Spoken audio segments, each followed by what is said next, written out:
Good evening. आप लोग बोलते good evening. Good evening, everyone. Welcome. हम्म, यह कहीं असम साइड Okay. की इलाका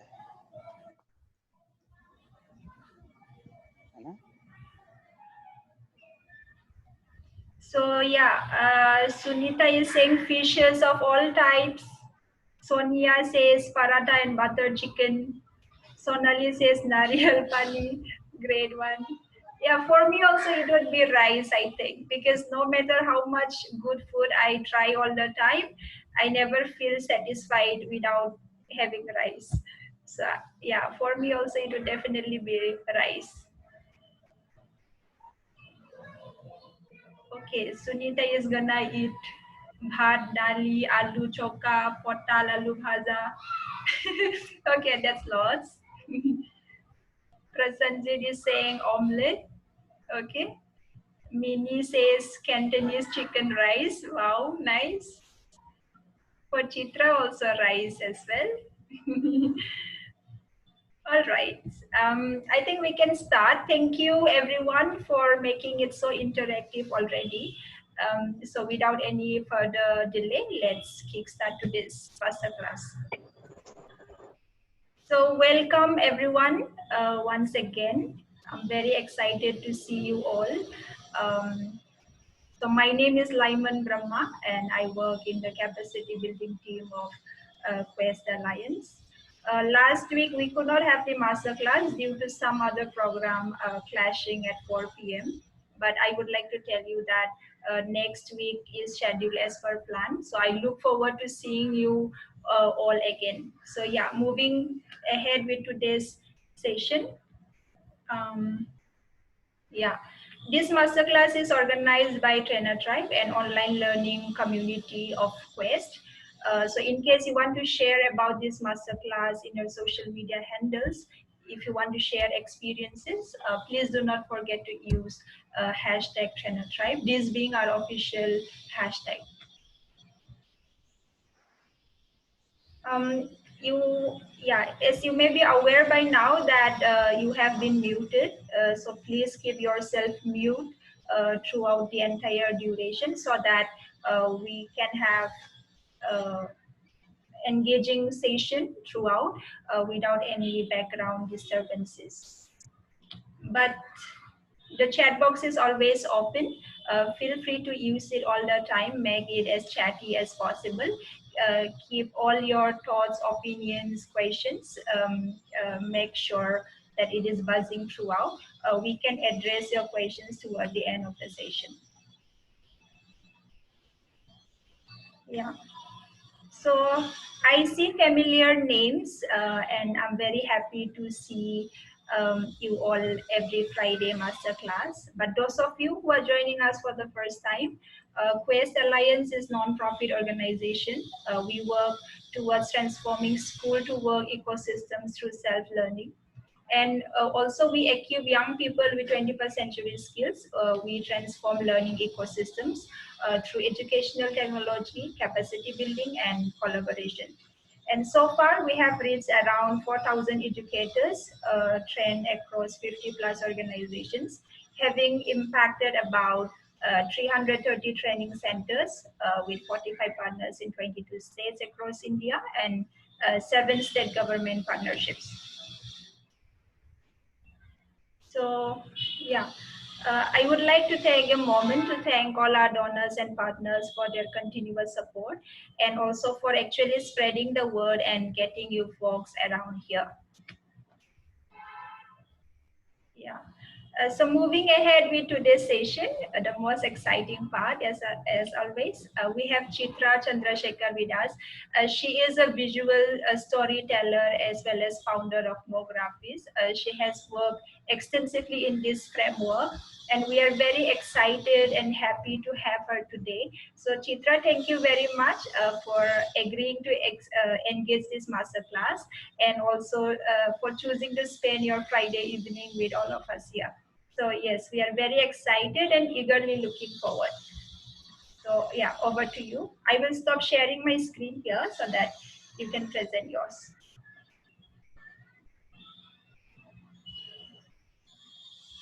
Thank you, Lyman. And it's a pleasure to share something that I really enjoy and that kind of lights me up, which is visual storytelling.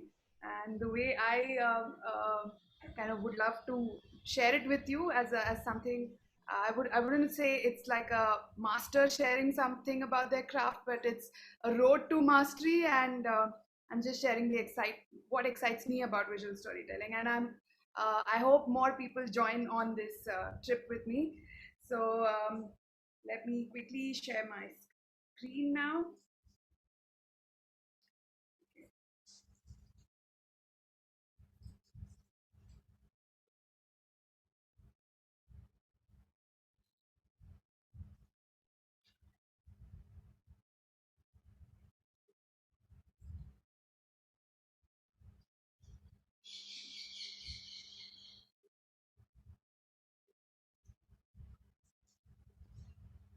Lyman,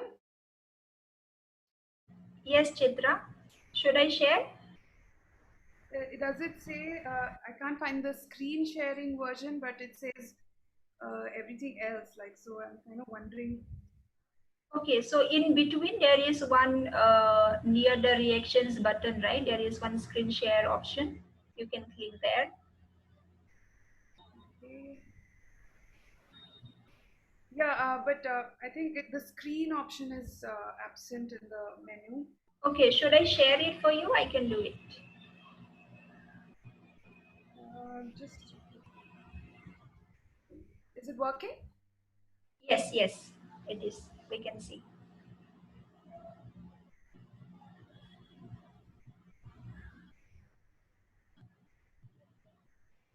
Is this working? No. One second. It's working. We can see the screen.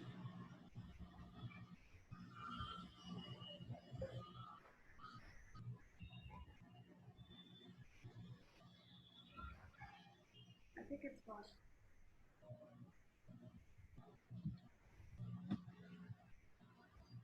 Yes, we can see.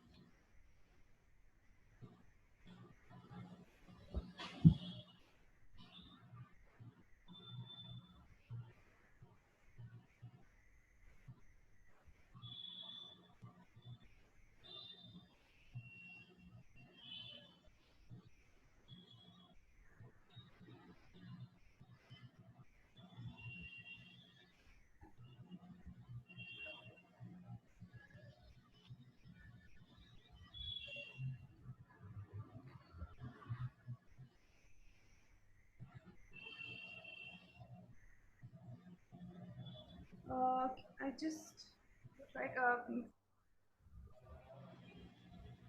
Lyman, have you made me the host by any chance? Uh, no, Chitra, but yeah, I can make it. Just a minute. Yeah, that would be helpful. So I can Sure, share my. sure. Yeah.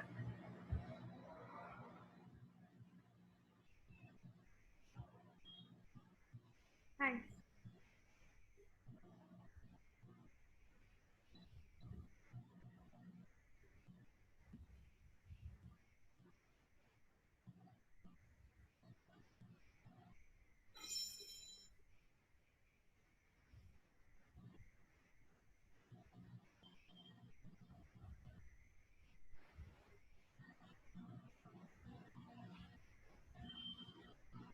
No, I suppose you have to make me a host for it to work. I still can't see the screen share option. I just made you co-host. Mm,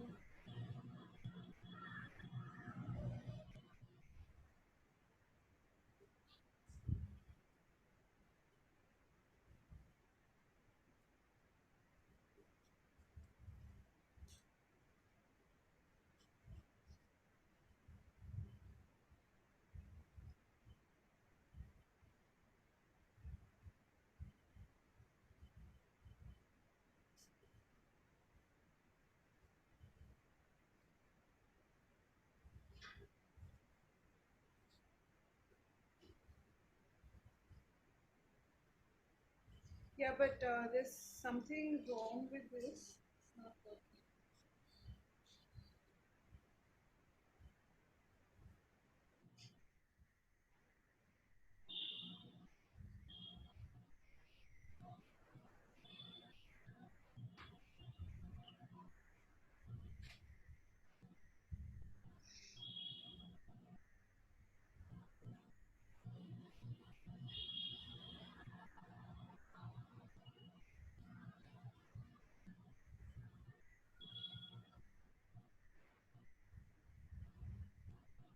Chitra, is it fine now? I just made you host. Yeah, now Okay, she can do. let me check. Yeah.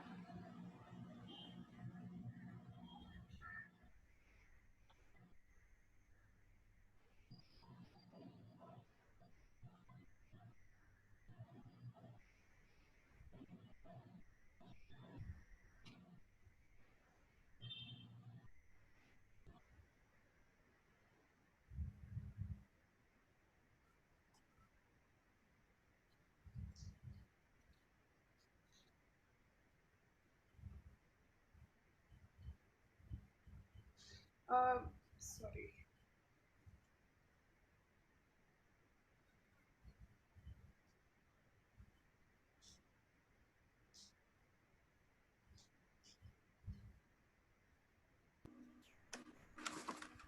Yeah, Lyman, ju- um, Chitra, we cannot see you.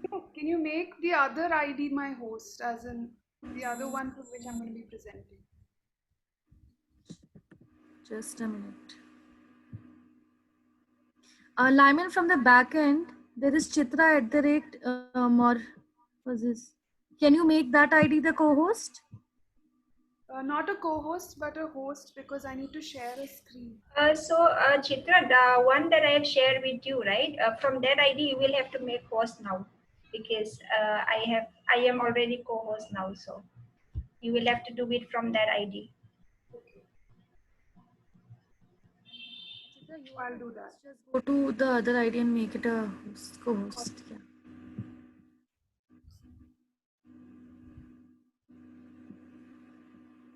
Okay.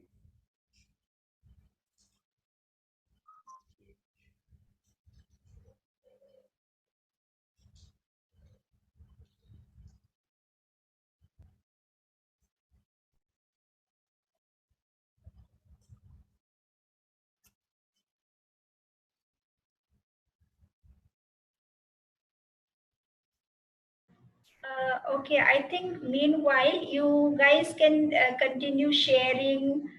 If you had to eat one meal for the rest of your lives, what would it be? Yeah. Meanwhile, we can get this set it up.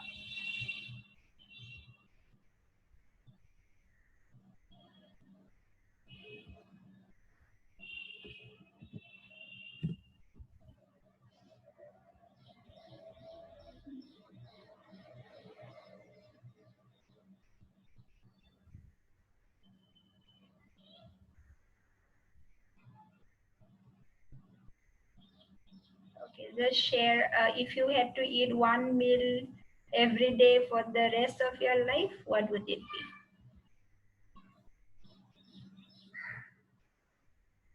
Earlier, Swati had said rice and fish curry. Sanjana says palak.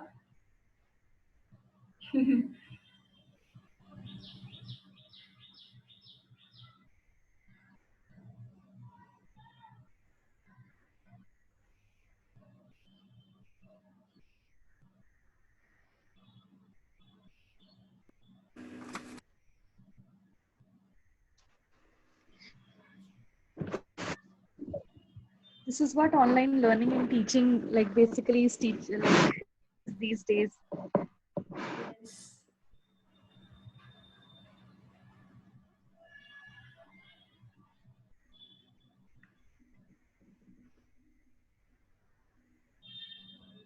Till the time Chitra is able to share her screen, there is some technical, I think, net issue which is happening. Um, as Lyman said, please share the meal that you love or you want to eat for the rest of your life.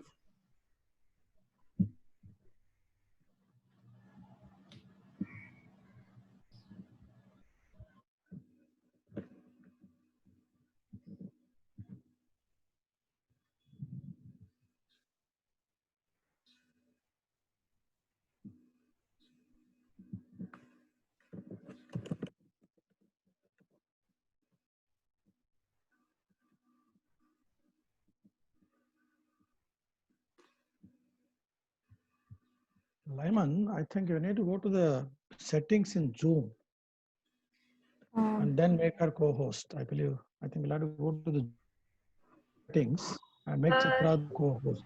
yes, we already did, but I think she is facing some issue from her part, from the device. So just a minute. If you have access, you can even share. Otherwise, Yes, I could share. The thing is, she had to doodle around, so that thing is like she can only do it. So just a minute, we'll get this done shortly.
As technology usually busts stuff, which is well planned ahead of time and stuff.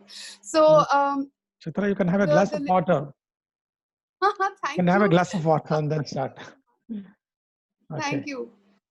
Thank you so much, everyone. So, yeah, I just have a little request that if you can keep your, a pen and paper handy so that wherever we feel like we can actually draw and then have our responses coming in there. So that, and then you're free to, raise your hand or use the chat box. More often than not, it's going to be a chat box. And yeah, when we have something to share, you can actually, if it's possible, something like this, if you can lift it up in front of the camera and show what you have. And more importantly, I think, like I said, it's not a master sharing their work. It's more like fellow learners or peers exchanging their own experiences. And with that, Lyman, you can move on to the next one. So often as the next slide, yeah, thank you. Often in visual storytelling, this is a catchphrase that is like a be-all and end-all of visual storytelling, that it's not important to just tell, you've got to show what you are telling. So it's kind of antithesis to the previous slide where a lot of points had been written down there. So yeah, so that we can move on to the next part, which is a call to focus on the basics. The basics being the stories itself. So visual stories are no different from storytelling. They have the content emerges from storytelling itself, the art and craft of storytelling, and visual storytelling comes with its own set of skills and concepts where we visually interpret the story and present it using the laws and principles of visual communication. So essentially, it borrows from, sorry, okay, thanks. Okay, so it kind of borrows from various domains in arts, design, visual design. At the same time, it blends it with the art and craft of storytelling. So there's no better way to learn about storytelling than actually revisiting the stories we would have grown up learning. And can you move on to the next slide, Lyman? The one which has any content in it. Okay. Is there any visual after this? No. So can we skip to the part where there is a visual?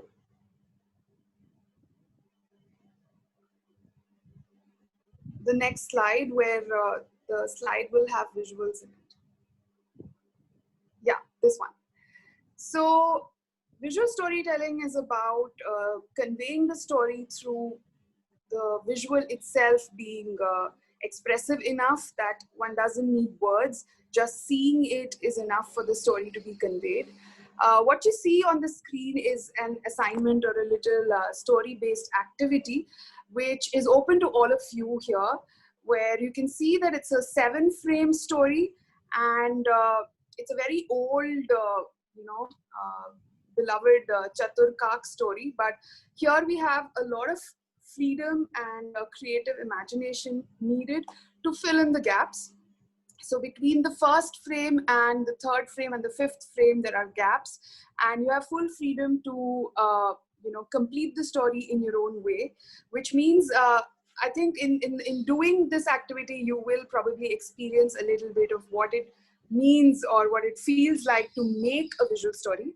So if we are game, while we are trying to understand how it works, there is an example on the right side which an 8-year-old child had attempted. So she has intuitively filled up the gaps, because the whole idea of visual storytelling in this format, which is also referred to as storyboarding, is to not be in your artistic perfection, but to be in your storytelling best, which is visual, in the sense, how do you want to, and it's a bit cinematic. So how do you want the scene in the story, the visual scene in the story, to proceed from what is shown to what is shown next to what is shown next. So it's all about showing and telling rather than only telling. If you can take about like 5 minutes to fill it up in your own way with just line drawings or doodles, and the way this has been done, it's purely just line drawings, and this is also how visual storytellers hone their craft. And the basics are, we start with a doodle. The basic is the line and the doodle and the shape. So you could use anything that you're comfortable with to draw out the frames that are missing, and any frame that you feel you're called to do. So anything from 1 to 5 will be great. After 5, 6, and 7 is also great to see. So why don't you kind of relax your hand muscles and pull out a pen and paper and get started, and then let's see if we can actually exchange these notes. So over to all of the participants. Anyone has any doubts, you can kind of raise your hands and or probably type it out in the chat window. Right, let me check.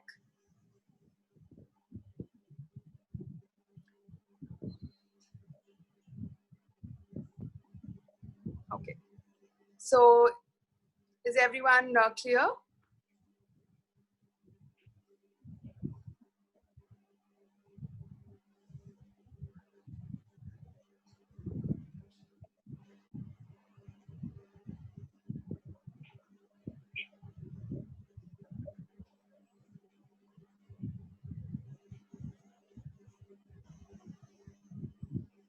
Thanks, Sunita.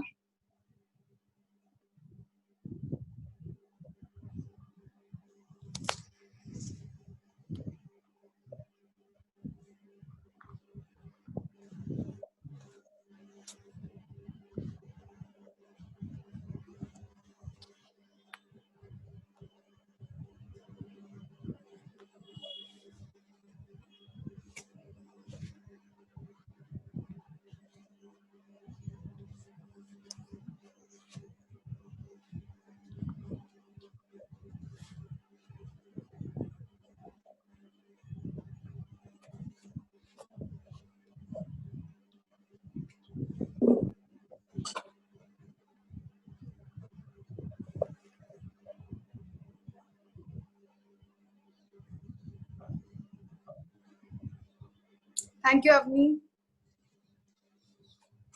And for those who feel like this is not your cup of tea or your game, you can actually use your fingers in a different way, which is just type out what you think is going to be the gaps. So yeah, why not unleash that storyteller that's eager to express the story? So yeah, you can go ahead and put a number, punch in the number for the frame and fill in the gaps.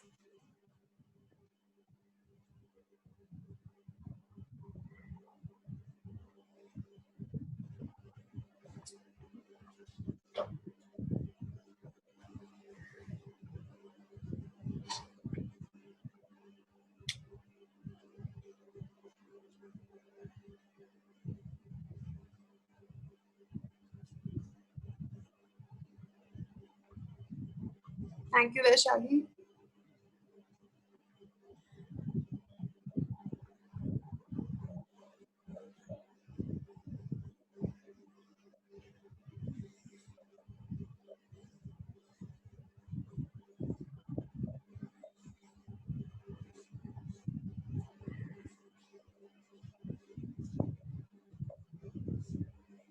And something as simple as this, if you can see my screen. I'm going to switch off my virtual background. Yeah. So if you really struggle to get started with the story, you can actually use a very simple symbol, just simple shapes to get started with. The storyboarding is all about showing your mental picture and not about how artistic you are or what a great visual artist you can be.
Okay.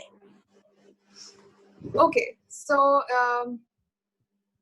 Lyman, is it possible for people to switch on their camera and share their drawings?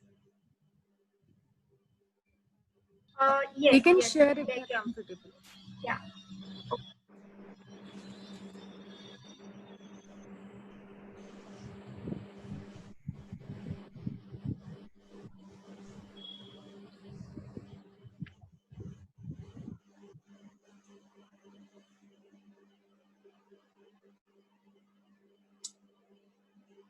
Okay, is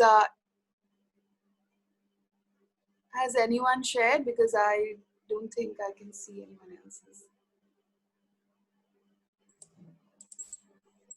Okay. Hello, So, Jagdish. So this is a okay. picture 2 Ah, and this is a picture 4. okay, for frame number 4. So, understand. Okay, 2 is, okay. 2 is the bird is Thank getting you. the pot from a distance Yeah, this makes sense. Sunita? and it's flying close to the pot. Yeah. Okay, yeah, this is self-explanatory. Yeah.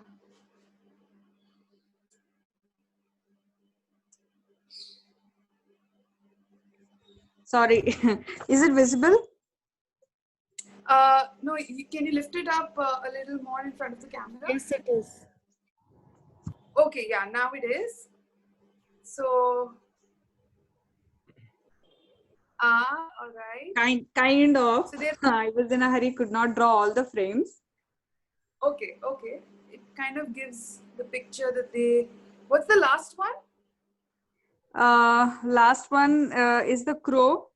and then who is drinking water in the pot here. Okay. Okay. I'm not able to see that fully. Okay. Thank you, Sunita, for taking the taking it as a sport.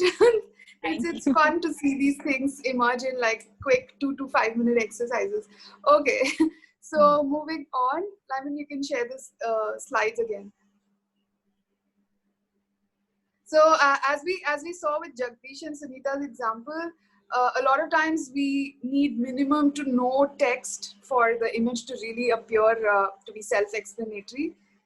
Even if you're able to just convey that it's a bird or it's a pot or it's an idea.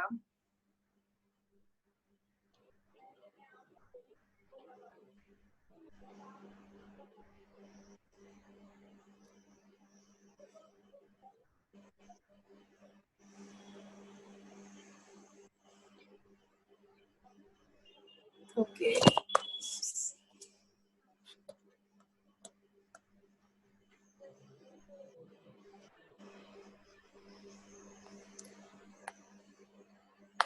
Lyman, has the screen been shared? Yes. Okay, Can thanks, you see? Sinpika. You drew a straw, all right.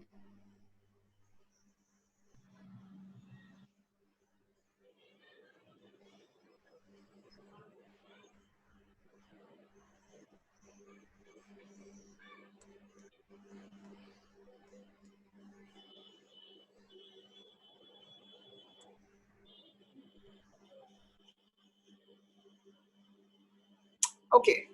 So a lot of times when it comes to visual storytelling and when you're trying to learn something new, it's about we're all overpowered by, okay, what is the concept, what's the real concept we need to absorb, what's the kind of skills.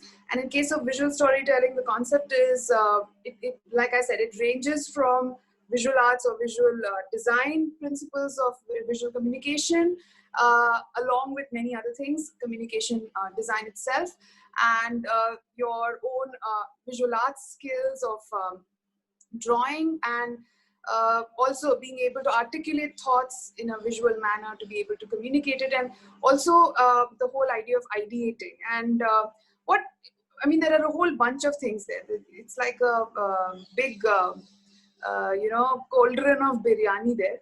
But all the time, while this is being discussed, we forget that there is this really crucial aspect of attitude. So we often talk about attitudes, knowledge, and skills, and we look at cultivating attitudes. But a lot of times, when you're beginning to learn something new, you have to begin with an attitude, which I guess today even I've been tested on, which is, can you move on to the next one, Lyman?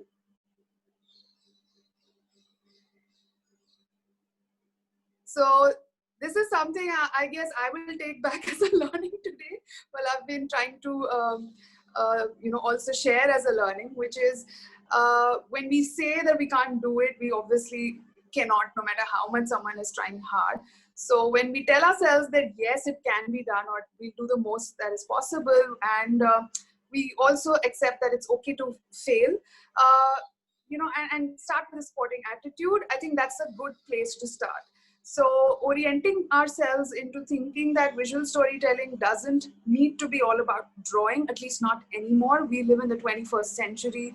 A lot of visuals are available for free, and it's a matter of now being mindful about what kind of visuals, what kind of visual styles appeal to the audience, and what kind of visuals do we want to put together as a storyteller. Everyone is a storyteller and has been a storyteller, but everyone now has means to become a storyteller. It's as democratic as it can get. So what basic bare minimum foundational skills do we need to acquire so that we can get started on our journey?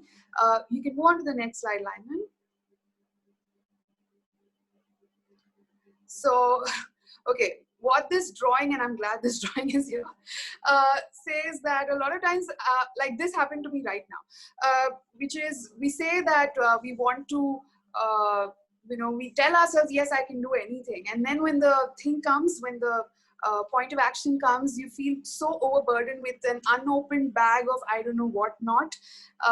And so I would invite all of us here, including myself, to use the chat window and add in what do you think this character here is struggling to, striving to carry or is attempting to carry in this journey of, yes, I can do it, but wait, I can't, because the bag is full of something. Now, what is it full of that slows us down, that doesn't let us work? And what do you think we should move past? Because it's when I approach drawing or visual thinking or telling a story through visuals, it is now very natural to me. But for someone who's learning, I put myself bag full of expectations. Cool, Ashia. Yes, I did have a bunch of expectations there. Other people's expectations. Cool, Tanushree. And, so it slows down the whole process, because then we don't even start to even get somewhere. Heavy workload. Yeah, and I'm going to be writing a few things here. Tech challenges. And these are very, very real problems. So, anyone else? Idea of perfection. Thanks, Tanushree. Yes, that's a plague. It's a balloon. Nice, interesting. Brinda, it's a balloon filled with fear of the unknown, responsibilities. So often challenging the limits. It's also, yeah, challenge is really the word. I think all of us face, for me, is the story flow. Hi, Aarti. So it's always about things we imagine or we anticipate, and we really don't know if it's a balloon or a bag, really. And so in this journey of, all of us bettering ourselves or trying to, get somewhere, Lyman, you can move on to the next slide.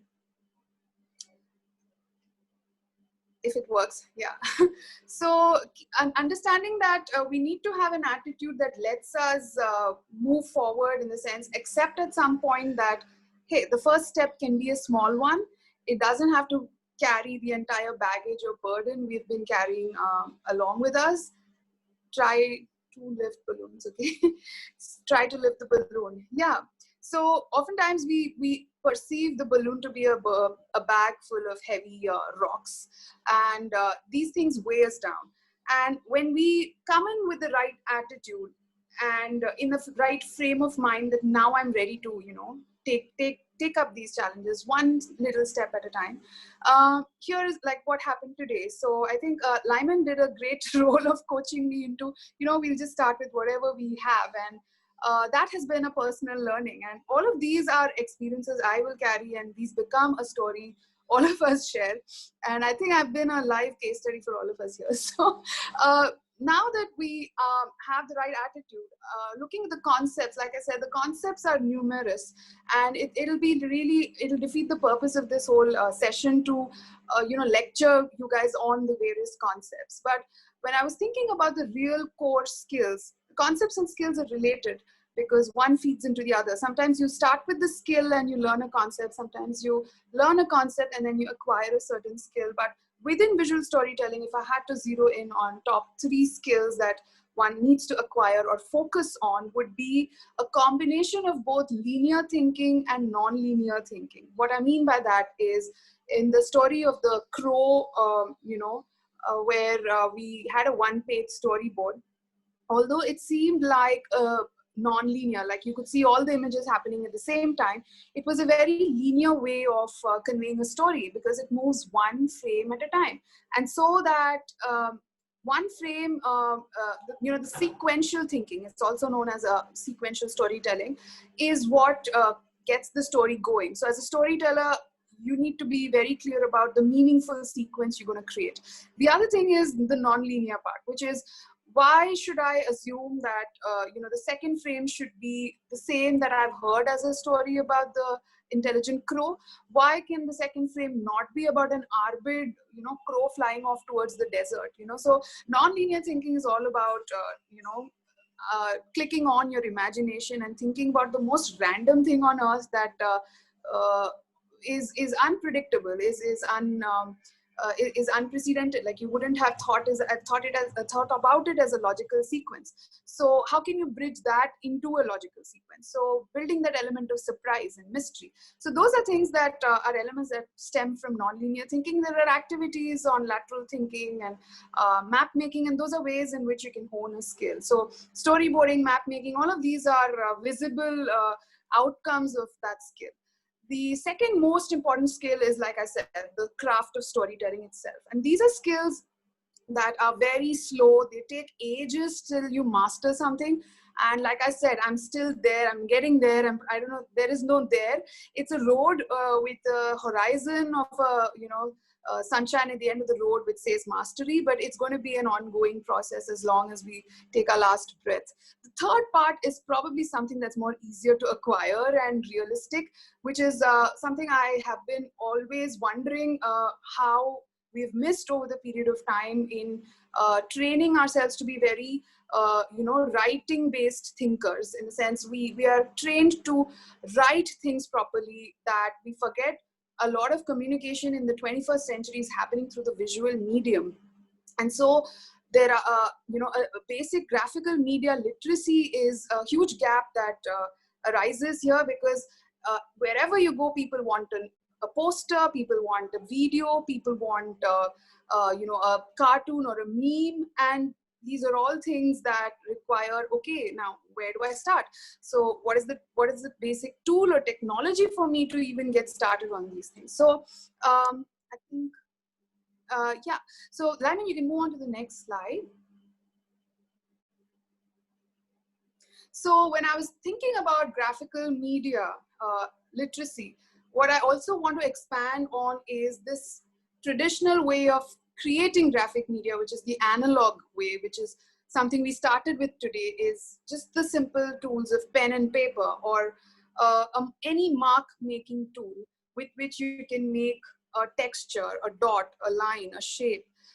So the most accessible thing, it doesn't have to be a marker or a sketch pen. It can be something like a chalk. It can be a charcoal. It can be a stick on wet earth. It can be just your finger on sand. So any of these mark making tools that are available to us is one way in which you can create a visual, with a sense of immediacy, that I don't feel like, and sometimes you don't even have to make a mark. Sometimes it's about laying out objects. So a lot of times little children are taught with matchsticks. So, you can even lay out objects on on something like a floor to create those imageries, or to create models or symbols. So I could say, okay, something like a roll of sellotape to me is a well, and something like a marker is a person. So I could create my own stories with objects around me. I don't really need to draw all the time. So the analog medium is, thriving with so many options. Now, coming to the digital medium, what options do we have in the digital medium, and what is this hybrid? So a lot of times when you need your communication to be easy to transmit, what you create in the analog can be photographed, can be videographed, and then it becomes digital. So the hybrid space is where you find ways in which you can create an imagery, create a message, and find ways to digitize it.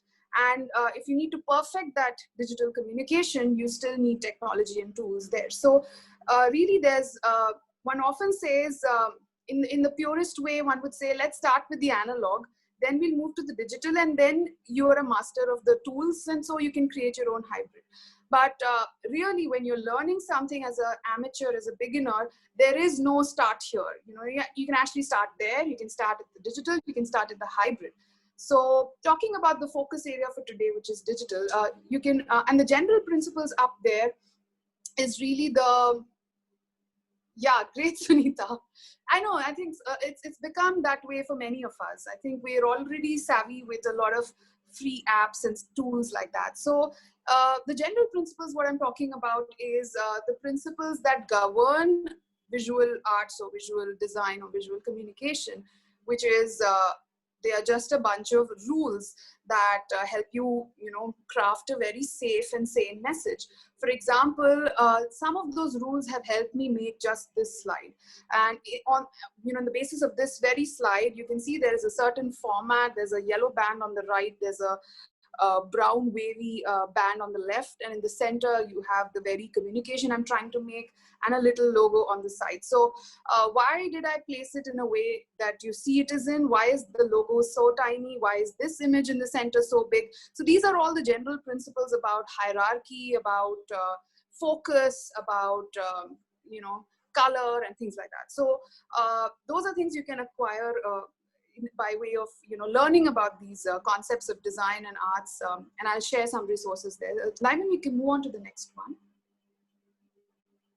So resources. Okay, a lot of times when we're talking about resources, we kind of suddenly out of the blue we're like, okay, I am so desperate to learn something, and then I'm like, you know what, I don't know where to start. And this is one such exercise for us as a learner, as a self-learner, to focus on what do we consider as a resource and what is available to us as a resource. So you can move on to the next slide, Lyman. And I hope the drawing there is visible. Yeah. So I would like to invite all of you to use the chat window and tell me what are the 5 go-to resources for any kind of easy and quick learning in today's times for all of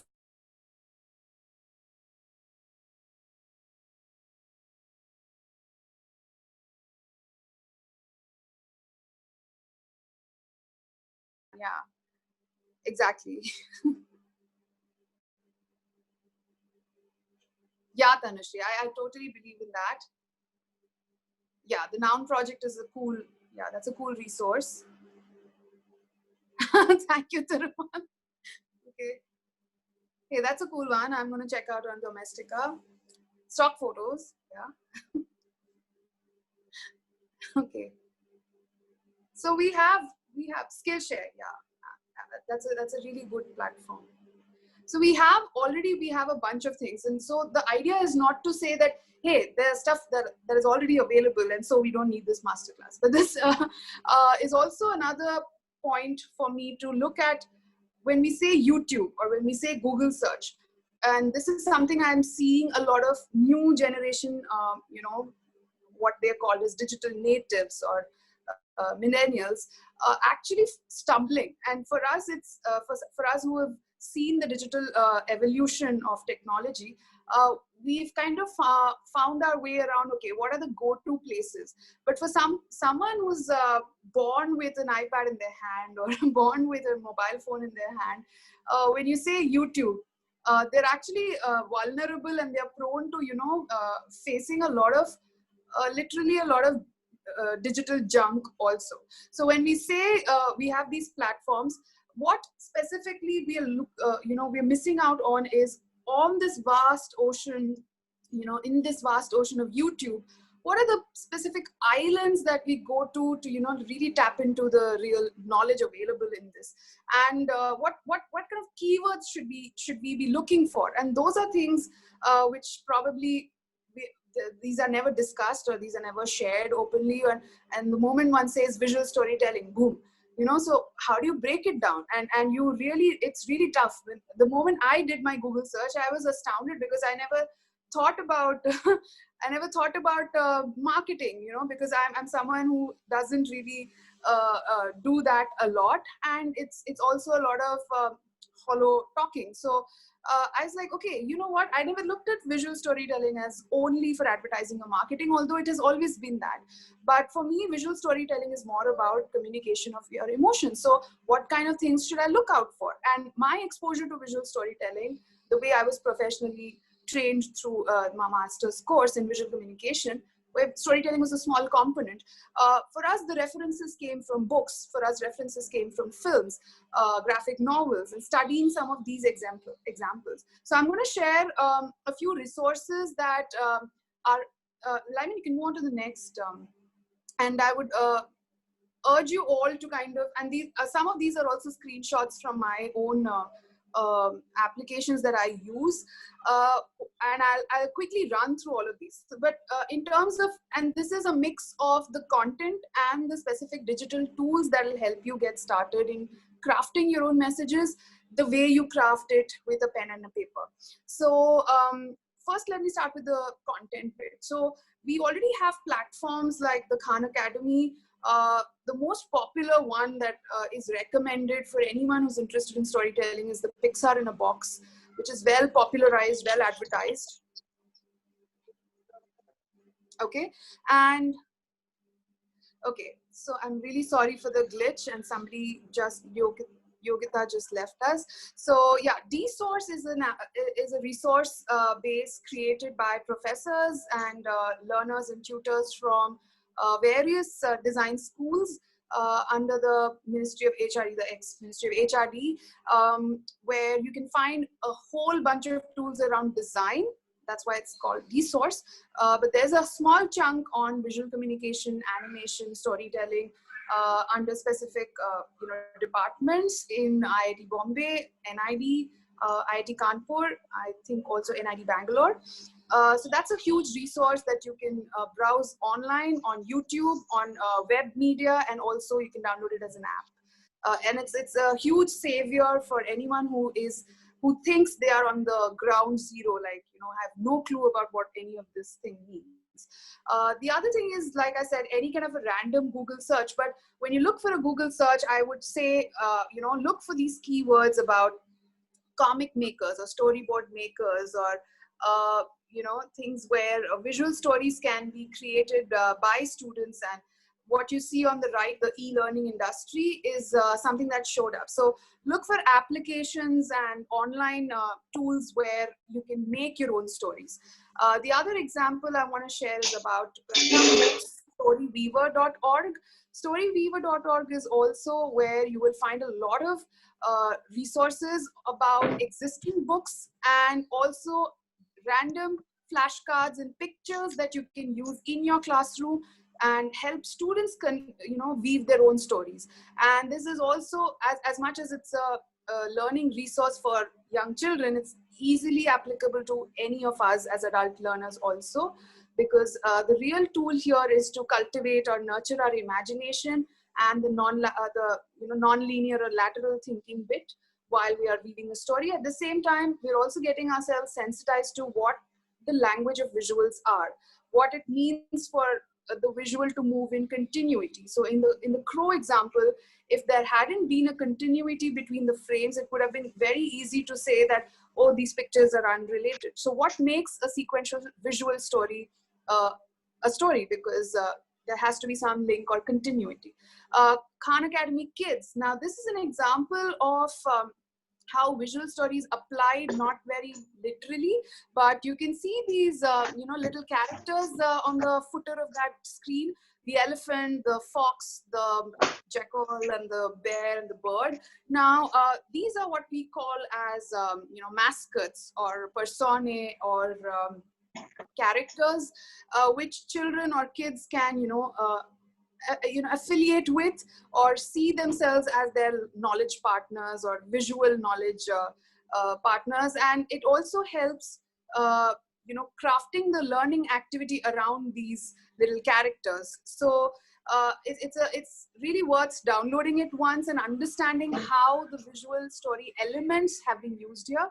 It may not be a story in a sense with a beginning, middle, and end, but it has elements of a visual story that help learning get more fun, more colorful, and more motivating. Now, coming to the apps, there is something called Cam Scanner, or you can find any kind of a scanning app on Android or Play Store or even the web.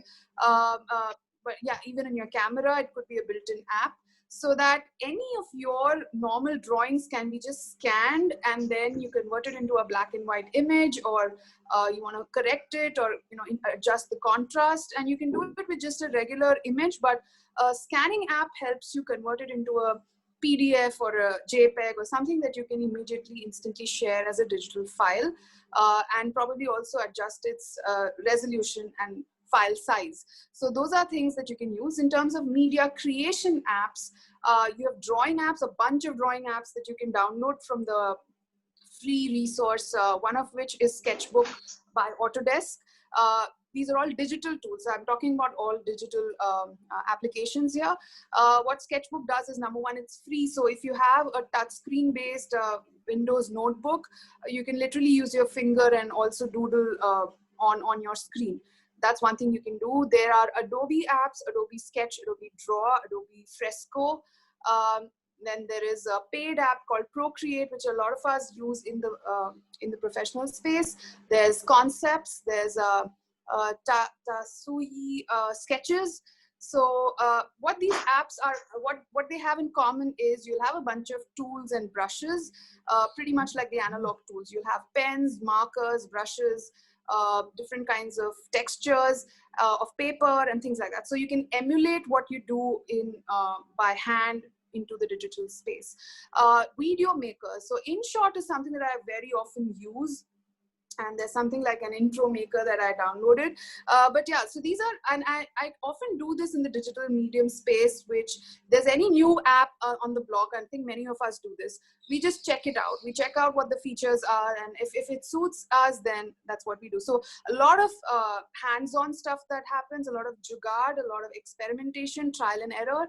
That's what really works in the digital space, because everyone is exploring this. And we may be a few years behind or ahead of each other, but we're all equally in it, in the same level of expertise here. There could be some really pro people who probably know how to hack things into these applications much better than the others.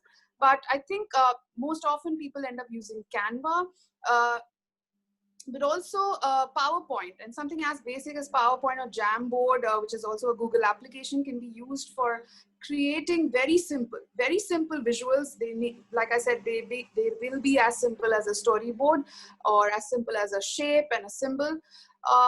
In terms of video, Quick is another application. Stop Motion Studio is a great application to create your own animation videos also. So we can move on to the next one, Lyman. Okay, I'm really not sure if the next slide is going to work, but the other thing we forget as resource is looking at a handful of people whom you consider to be masters and observing how they walk their talk. Like, how do they communicate? What does their work reflect? And not just looking at the work as a finished outcome, but also doing the bit of research of going back and studying what was their process. So we can move on to the next one. So here are a bunch of people that I call as my top 5 artists and inspiring visual storytellers. And while I was putting this together, I realized how there is a gender aspect to this, which became very apparent to me. And therefore you find Gitanjali Rao here. But a lot of times I have been seeing a lot of work published or in the public domain by a lot of male artists, but it's not so much about the gender, because some of these artists, they transcend the barriers of gender. They talk about things which are more universal. So I'm very mindful of that. So I want you to be a little forgiving with oh, see, she's got more male artists than females. No, that's not the whole point. But I did incorporate Gitanjali Rao also because these are people not because of the work they've done in a prolific way, but the work I was drawn to. And so Hayao Miyazaki and Gitanjali Rao are probably the 2 people who really, they literally like shake you up from inside. So their work shook me in a very gentle way. The imagination, the sea of imagination that they bring into their work is just astounding. And it's got a blend of emotions. They're not in your face. They're very subtle. They're very, calming and soothing and very stylized. And that's what I really admire about Hayao Miyazaki, who's a Japanese animator, and Gitanjali Rao, who's an Indian animator and illustrator and visual communicator, essentially. And I would really encourage all of you to kind of go and look at their work and read about them, read about their process. And these are things that really teach us. It's not really about, oh, I want to be able to draw like him. I don't think I want to do that. I want to understand their process, what they're thinking, and what is it that I can change about my process in trying to, create my own body of work. Mario Miranda, I think, is really popular, is well known in the Indian scene, Indian visual communication scene, is an illustrator, cartoonist, and a lot of people have seen, if you're based in Mumbai, you would have seen his work, Cafe Mondegar or any of those places. If you're from Goa, his work is just filled up there. So what I like about Mario Miranda, and in the same tone, Dr. Seuss or Theodore guys, that's what his name is, if I've got it right, Geisel, yeah, Theodore Geisel, Seuss. So Dr. Seuss I love for the lyrical work in the visual. So he's someone who writes and illustrates, and that's really inspirational for me. And the characters are really very, very strange. They're very strange looking, quirky characters. And the names are quirky, but the themes that they talk about, the subjects they talk about, is all about nature, humanity. It's about very, very earthly things there. So, and what I like about Mario Miranda's work is the sense of observation, the detail in the observation about the human characteristics and how quirky we can be in our real life, and then the caricaturization of it. So that's what I really love about Mario Miranda. Disney, Pixar artists, I think the whole group, Pixar Studios as a whole, is a great example in itself of teamwork, of how collaborated storytelling in a production setup really works. The photograph you see here is of Sanjay Patel.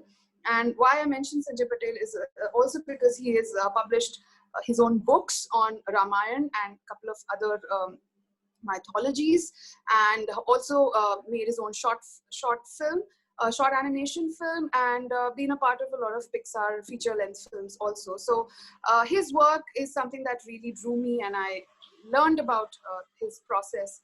So yeah, these are a bunch of people that I get inspired by, and these are my learning resource equally. Lyman, we can move on to the next one. Okay, this is a wonderful part for all of yeah, Devdutt Patnaik, absolutely. I somehow missed him. So yeah, absolutely. His line drawings are superbly inspirational, and one of his books is always closer on my desk. The book on animals, I think. Yeah, it's one on mythology. It's right here. I'm trying to look at it from corner of my eye. So this part is indispensable for any learning journey. So even if today's step of presenting a masterclass, if it was a learning journey, then I don't think it is complete if there is no reflection. So how can we, and visual storytelling or visual storytellers are not spared by the learning process also, which is often we have to learn to see more by looking back. So, and we can move on to the next one, Lyman. Okay, so in reflection, I want to first sum up what I understand by visual storytelling and the word visual, how it impacts the whole craft of storytelling. So storytelling, like we all know, touches our emotions, touches our heart, touches our senses. But when the moment you add the prefix visual to it, and if you are the one who's a visual storyteller, then what becomes really important is your sense of sight. What are you seeing? And seeing can take on more metaphorical meanings. So are you seeing with only your eyes? So are you just looking, or are you seeing from a more informed, aware, conscious perspective, which is more holistic, and also touches upon the cognitive aspect of understanding, thinking, processing information, And your hands are your most important tools. Even if you're stranded in a castaway in a sorry, Mini, I'm trying to read your point there. Okay, recap point number 3.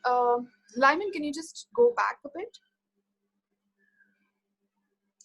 So summing up, Nina, I was trying to say, Mini, sorry. I was trying to say that a lot of times our resources do not look at people and do not look past the image people create into the process that helps them create what they create. So their worldviews, their personal experiences, and their own complexes, which reflects in the work. And you can see how diverse each person is, and therefore their work is. So when you're trying to be a visual storyteller, the skill is beyond digital or analog. It's something of a sense of being, and which is why I was moving on to how we reflect. So Lyman, you can go back to where we were, which is after the reflect point, is when we want to be a storyteller, it's very important to know where we are in the moment, which is how clearly are we seeing things for where they are, and what are the subtext, what's happening behind what is being shown. And so as a medium, visual storytelling can be an aid to learning, which is how we use visuals in classrooms. It's a visual aid. But when you make a visual story, that's a more holistic experience of going through the creative process and also telling your own personal story. You cannot be telling or showing anything when you don't know what to tell, and you cannot know what to tell unless you don't spend the time to understand the whole process itself of where your journey was, how it has evolved, what were those bags and balloons of problems that you had to overcome or let go. And so visual in that sense, making a visual is the most empowering thing in this whole gamut of visual storytelling. So experiencing as a consumer and producing it as a creator they are two very, very different experiences. And one thing that I really would like people to know, like whether you are a facilitator, whether you're a learner, whether you're a trainer, is to hone this skill not as a craft per se, not just as a craft per se, but as a communicator yourselves, as someone who can understand yourselves in a better way and or your surroundings in a better way. So that's one thing. And visualization. Now, visual story can be actually as an aid. You can pretty much use it.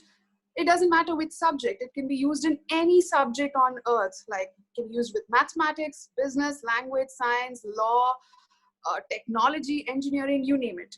So it's applied everywhere. But the real power of it is when we learn the nuances and hone those skills ourselves. Even if we don't want to be a visual storyteller, those communication skills come in handy at every stage of time. And there's more. And I want to show you also about how visual story, we can go to the next slide, Lyman. About how visual storytelling can also be a way of interpreting your own personal journey. What you see here as a visual is not something that is of the kind that you saw before as rough sketches or doodles.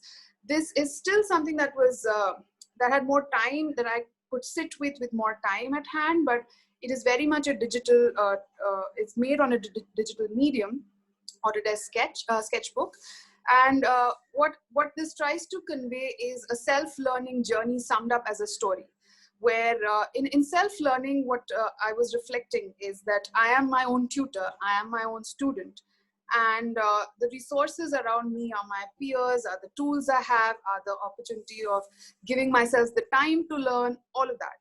Now, at a certain stage, the tutor in me, which was very, regimented, saying 2 hours every day, I must do this. At some stage, I had to let go of that tutor and say, you know what, I just want to free flow into this whole thing. So what you see on the right, which is a more playful side, where I'm literally hopping from one thing to another. So one day I could be doing something on InShot, another day I'm doing something on cam scanner. Another day I'm doing something on sketchbook. So I'm literally playing around with each of these tools until I find my aha moment, and then I'm sailing smoothly in the process of flow, where you find your zone and you find your flow and you're finally getting it. So this whole experience that you see is a visual, is a visual interpretation, is a storification of that journey of literally bouncing off from one tool to another, and then settling on one medium. So, oh, hey, I like this process. So it's not particularly the tool. It could be a subject matter that I'm invested in and I want to build it into a story, even though my digital skills are, half-baked. So, so the whole idea that you see here is like moving from a swamp, which is where you feel all stuck, and then taking the, step of moving into a trail, and then finding a grove to literally, let yourself loose. And then stopping over at a shore. So what you see here is also, when you see your journey as a story, as a director, as a filmmaker, when you see your own journey as a story is never complete without a conflict. It'll be rather bland if there was no conflict, if there was no, stopover point. So, when you look at that, so what the frustration I had in the beginning is a very funny way in which universe conspires to create a story that hey, you start with a problem, and then the whole journey is about how do you solve that problem. So that makes this whole journey interesting. So, and then you find your flow, which I eventually thankfully found with all of your support. And then the flow, I have to watch for the flow, because the flow is something everyone is very appreciative of, but it can also lead to this endless spiral or a vortex where you have no sense of time, no sense of priority, and you're just absorbed by your own work. It can let you kind of forget there is something more than learning important in your life. There are other dimensions to life, and therefore I call it as a danger point. So be aware of when that flow is sucking you in, where there is no sense of idea that, oh, hey, I haven't drank water like in the last 2 hours, or I haven't had a break. I've been sitting for the last 2 hours and I need to have a movement break or something like that. So as a self-learner, being aware of these things and reflecting it as a story was the purpose here. And in the next slide, Lyman, can you move on, is an attempt to actually show how I kind of perceive how the year was so far. So what you can see here, unfortunately, you can't read the text because yeah, it's the same glitch follows back, is how has your self-learning journey been in this year? And the 3 compartments you see in the timeline below, the labels are missing, but the first one is Jan to March, the second is April to June, and the last one is June to September. And what you see here is a doodle I made for my own journey. And I can start from the leftmost corner, but since we don't have time here, but I would really like if you can take this as a challenge or as a exercise, as an activity you would do in a quiet time of reflection. And it's a simple line doodle. You don't have to use the mountain metaphor here. You're free to improvise. You can use a forest metaphor, an underwater deep dive metaphor, whatever. So how has your journey been? And sometimes these things are important cumulatively over a period of time. Probably the best time is in December, when you're reflecting how 2020 as a year was. But even now it helps. And in the mountaineering perspective, I think for me, it started as a trail where the little backpacker there is a persona for myself. And I found along the way, from Jan to end of March, I really got a lot of support from community and peer learners and people who were generously offering a lot of, hosting sessions or learning sessions, which I could really, find my own literally float to stay afloat and stay sane. And that was a small win for me. That's the little flag on the peak there. And again, there was a slump there because, things can't be so steady. I would have plateaued there. But what happened is one comes down and I was back to a base camp of sorts. Again, there was a gathering of finding out more people. And again, you're kind of setting off on a learning journey. And between April and June, another wave of unknown storm came in, and the whole idea of climbing the tallest peak was like, no way, this is not something that's right now. And so the abandonment of this grand goal into again coming down and meeting other peers and finding another small little goal, shifting of the goal itself.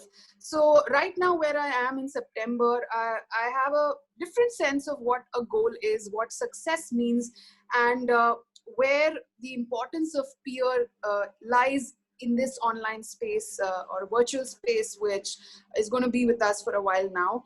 Earlier it was an option, but now meeting physically is going to be the other option, a more luxurious option right now. But what we have in this current situation, which is connecting remotely, I think peers have a great role to play here, with which I want to close and open again.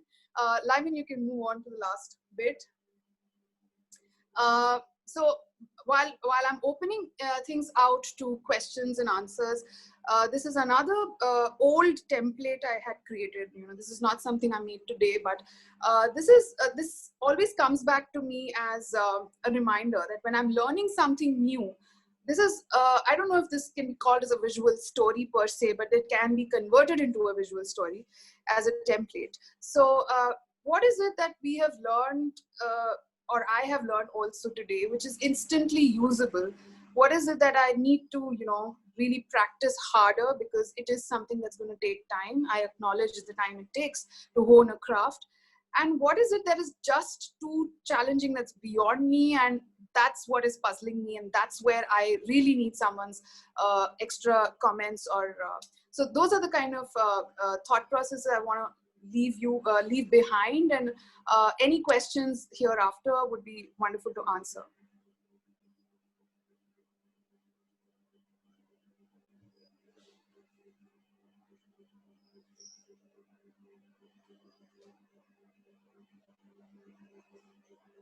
Oh, hey, Ashish, thank you. Hi, Aparajita. It's so nice to see you guys.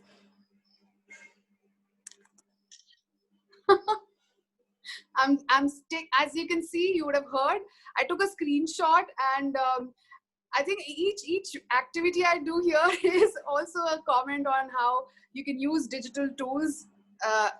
And some of these things are always known to us, but yeah, I do those very same things. I'm no alien here.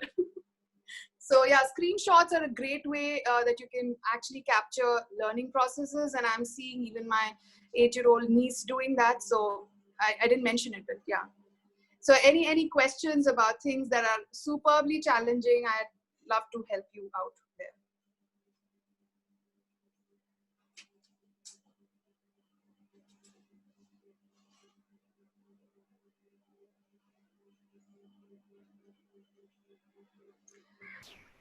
Okay, Moshmi has a question. What's the current scenario of visual storytelling in India?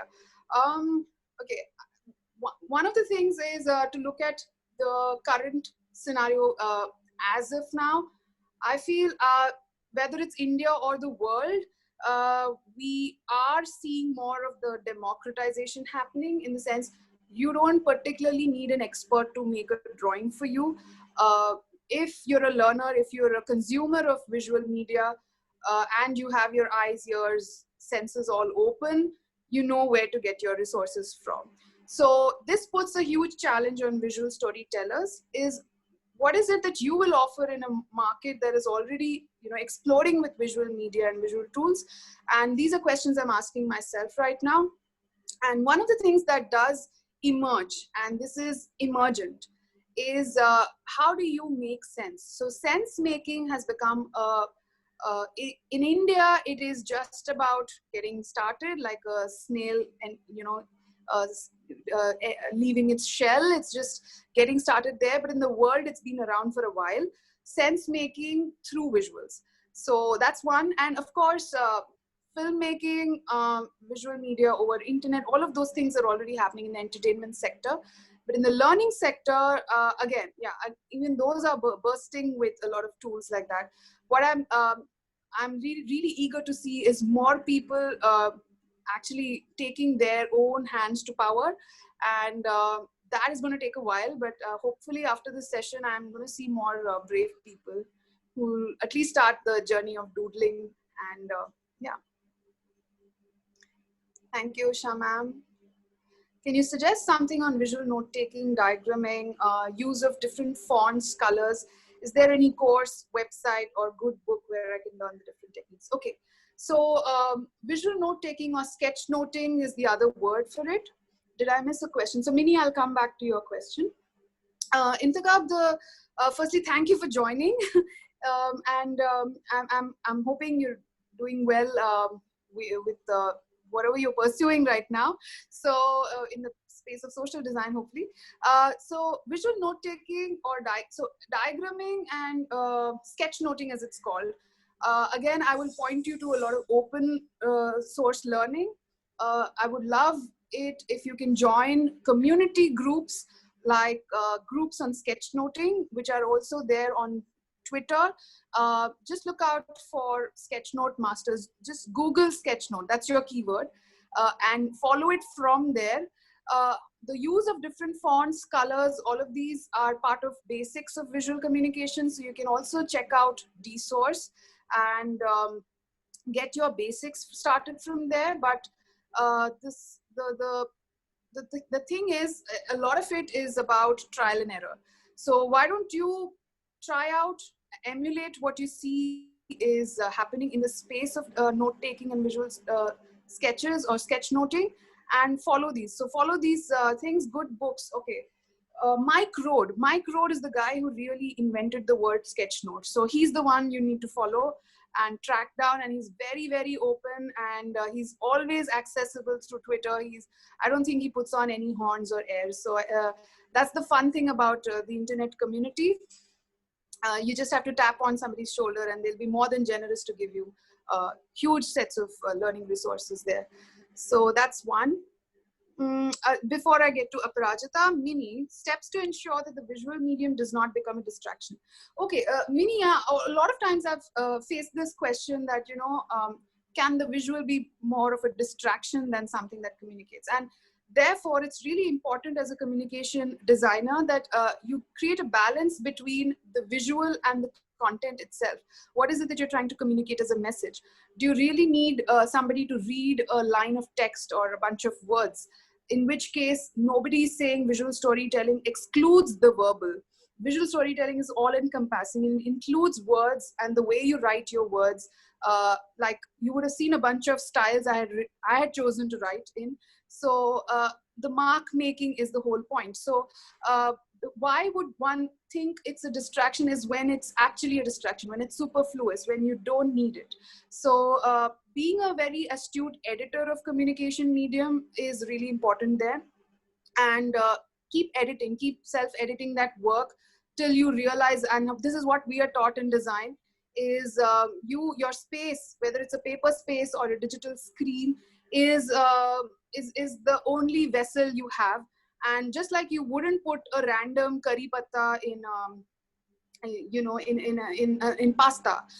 So you'll have to match your elements to the cuisine you're trying to create, and in this case it's a visual cuisine. So pick and choose your mediums and be very measured about what you want to put into that visual output or a dish. And I'm using again a visual metaphor here, but it becomes easier to communicate it with that metaphor. So yeah, you don't want to put random things that are just because I feel like doing it. So you may feel like doing it, but if it's a distraction, you have to be very ruthless, take it out. So that's how you ensure the distraction is minimized. But visual medium, by the way it is, it will be distracting in the sense it is meant to catch your attention. So leverage its positives and minimize its negatives of being distractive. So use only the most thematically matched content, even visual content. Aparajita, how can one channelize our students to get there? Hands to power is what I want to promote with our students. I guess here is where I feel doodling is a great first step. Let children doodle to the point that they are fed up of doodling their squiggly lines. Let doodling become a way of learning, just like alphabets are, just like numbers are. And for some reason, arts has been, put aside as a hobby class or as an extracurricular, while I feel in the current space we are living in, I don't know if we can afford to do that any longer, because just like numeracy is important, just like literacy is important, visual literacy or media literacy is equally something that we should actually take up seriously, to the point of probably having a movement around it. But jokes apart, it's the very simple thing. So when we look at writing, writing didn't come just like that. Writing evolved from mark making and making drawings and symbols, and so the Chinese script is still like a pictogram. So pictures actually preceded words, the written word especially.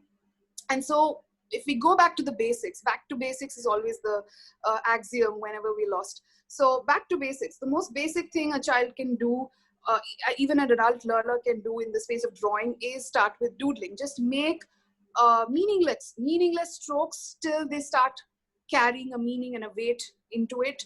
And gestures. So what does a stroke mean? So without even creating perfect looking unicorns or perfect looking dinosaurs or cars and things like that, those things can come later. What is your natural expression? What kind of colors are you drawn to? What kind of lines and line pressures are you? So very, very basic things. How do you even hold a crayon or a pen or a pencil?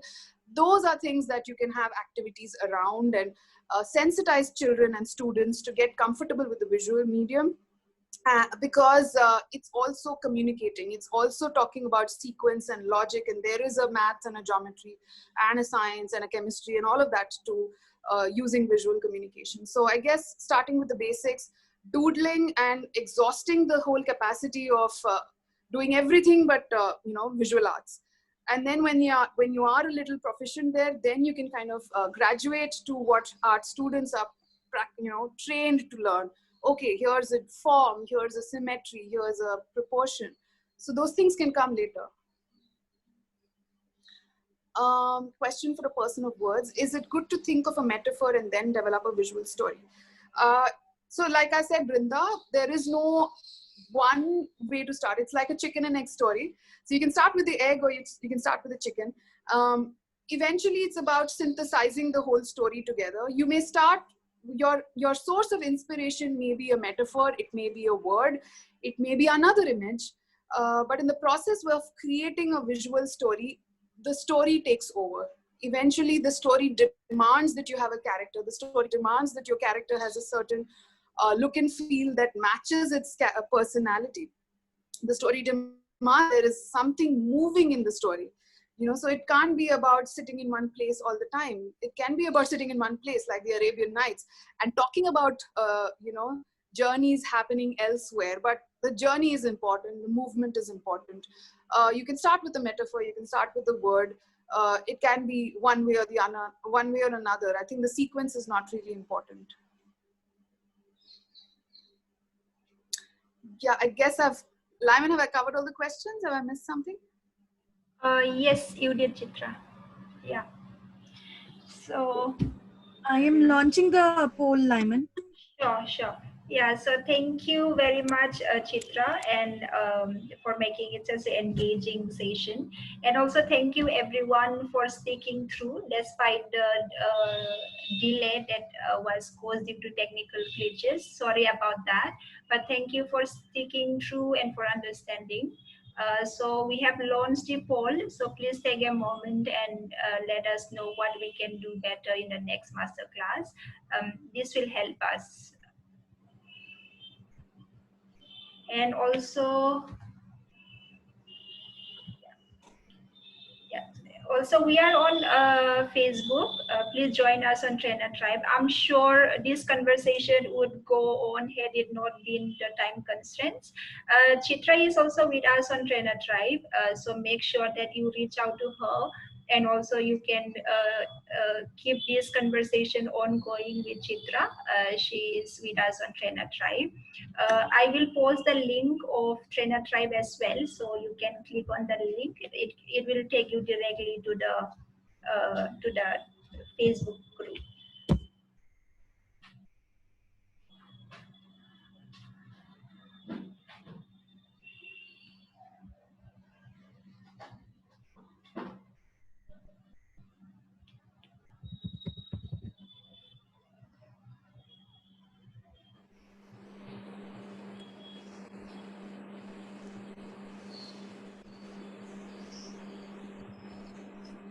Sanjana, is it done?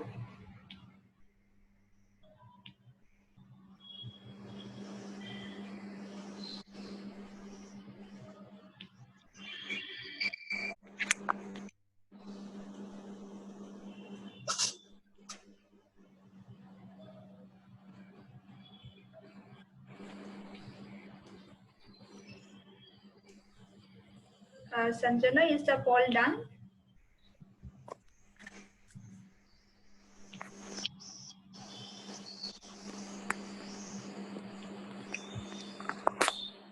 Okay, I think we lost her. So I'm shortly ending the poll. And thank you everyone once again for joining us and sticking through, despite there was delay in the beginning. And also thank you, Chitra, for making it such an engaging session. I hope everyone of us gains lots of insightful things around here.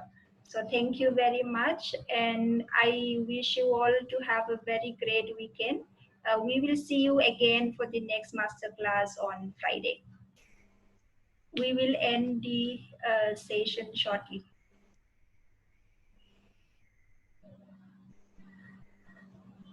Thank you, Lyman. So thank you for being so patient, and thank you all the participants.